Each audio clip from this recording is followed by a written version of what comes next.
We are going to see the next topic. The next topic is nothing but frequency to voltage converter. So here in a frequency to voltage converter, the input is going to be a frequency component and the output is going to be the voltage. So here your frequency to voltage converter, it is going to contain the frequency of operation is going to be from DC voltage to 100 kilohertz. So DC voltage means from 0 to 100 kilohertz operation is possible with this voltage to frequency to voltage converter there. It is going to have an op-amp output, a programmable scale factor, next high input impedance which is going to be greater than 10 mega ohms, capability to accept any voltage wave shape. So whatever is going to be the voltage wave shape is going to be there, it has the ability to accept that voltage wave shape there. So the input frequency is going to be applied to the positive input of the comparator there. So here when the input frequency is going to be applied to the positive input of the comparator, you are going to have the hysteresis width of the comparator is going to be around 200 millivolts. So when the hysteresis voltage is going to be around 200 millivolts, the input signal amplitude must also be greater than 200 millivolts there. So suppose if only an unipolar input signal is going to be available, it can be converted to a bipolar waveform by using the offset circuit. So here when each time when the input signal is going to cross 0 in the negative direction, the output of the comparator is going to go low. Then we are going to have a 3 microsecond delay circuit which is going to be sent later to the C reference. The charge or discharge control circuit is going to be enabled. That means that it is going to be connected instantaneously to the reference capacitor there. So connects the reference capacitor to the reference voltage there. So in this case, the action here in this case, there is going to charge the integrating capacitor each time with a precise amount of voltage until the voltage across it no longer increase there. That means the C integrator voltage should be equivalent to V reference till that maximum charge. In that time your capacitor is going to charge there and you are going to have a precise amount of voltage to be present. So when the charging path is going to be through the output terminal of the op-amp, through a C integrator, through C reference and finally through your V reference there.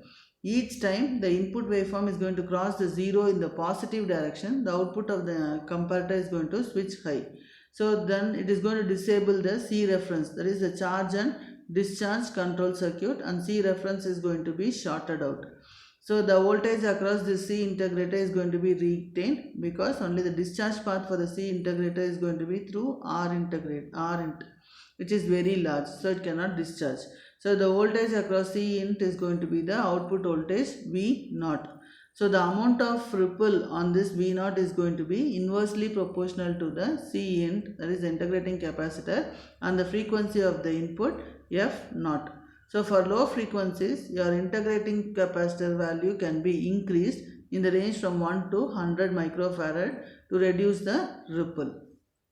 So now if I am going to see, here we are going to have the frequency input there. So when I am going to have the frequency input, we are going to have, this is your frequency input. The frequency input is going to be given to a frequency input level shifter where you are going to have a threshold detector there.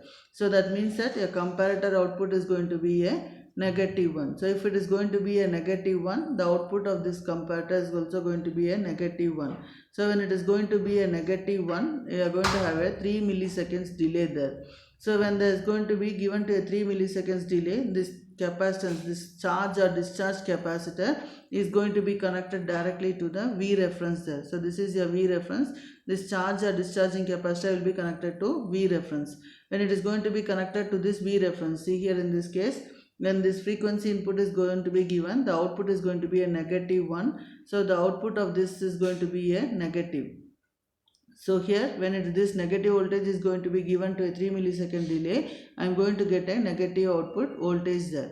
Since I am going to get a negative output voltage, it is going to be given to your optional buffer here as well as to this frequency divider, that is divide by 2 network also there. So when negative voltage is going to be given, this C reference is going to be connected, this C reference charge or discharge terminal is going to be connected to V reference. So it will be connected like this. So when it is going to be connected to V reference, what happens is this capacitance, this C reference capacitance is going to be charged. So here the C reference capacitance is going to be charged like this. So here in this case this is going to be plus and this is going to be minus. So when this minus voltage is going to come here, this is a negative voltage. So when this negative voltage comes here, the output voltage is going to be a positive one. So when it is going to be a positive one, what happens is this positive one is going to be given the V out. This V out is going to be given to the comparator there. Again now this will become positive, and here a threshold detector will become positive and the 3 millisecond delay will become positive there. So here this process will be repeated and my output will be continuously changing there. So that is how your frequency to voltage converter is going to work. So here we are going to have your frequency input. Your frequency input is going to go from minus 2.5 to plus 2.5 there. So here after 2.3 milliseconds delay, this is a comparator output. You are going to have a 3 milliseconds delay. After 3 milliseconds delay, you are going to get the output, where this output is going to be frequency divided by 2. Divide by 2 network, it is going to be divided there. So suppose if I want to adjust the gain of your circuit, instead of a unipolar signal, I want to convert it to a bipolar signal, means I will be using an offset compensating network there. So by using this voltage divider network, I can see that my unipolar signal can be converted to a bipolar signal there. And that signal can be fed to the pin number 11 of your 9400. So here we are going to have the common mode configuration. So if to the op amp, if I am going to give a common mode configuration signal to both the inputs, in that case the AC ripple is going to be cancelled out at the output of your operational amplifier, because both the inputs are going to have the same gain. So the 10 km potentiometer, why we are going to use is to adjust the gain of your non-inverting and your inverting terminal inputs. Thank you.